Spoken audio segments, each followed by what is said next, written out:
ذهب شاب عربي لطلب يد ابنة عمه محمل بالهدايا متفائل يمشي ب100 ناقة، فرحب به عمه ثم قال له: يا بني، أنت أحق بابنتي من غيرك، ولكن لا أريد مهرها إلا جوادك.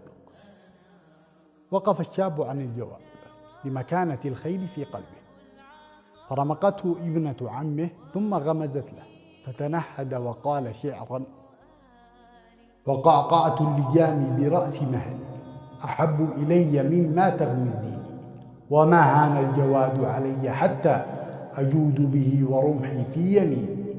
دعيني واذهبي يا ابنة عمي، أفي غمز الجفون تراوديني؟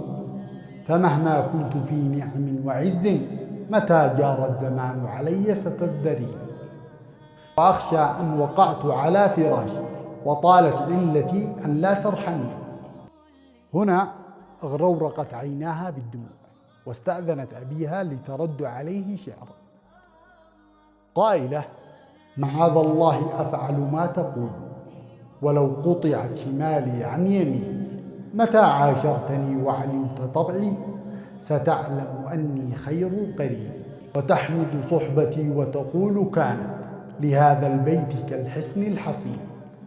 فظن الخير واترك سوء فكر، وميز ذلك بالعقل الرزين. فحاشا من فعال النقص مثلي، وحاشاها الخيانة للأمين. هنا ابتسم والد العروس وقال: بارك الله لكما.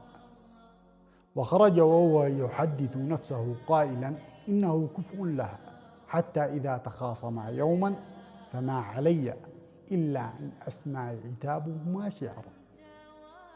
طبتم وطابت متابعتكم، وتبوأتم من الجنة مقعدا. في أمان الله.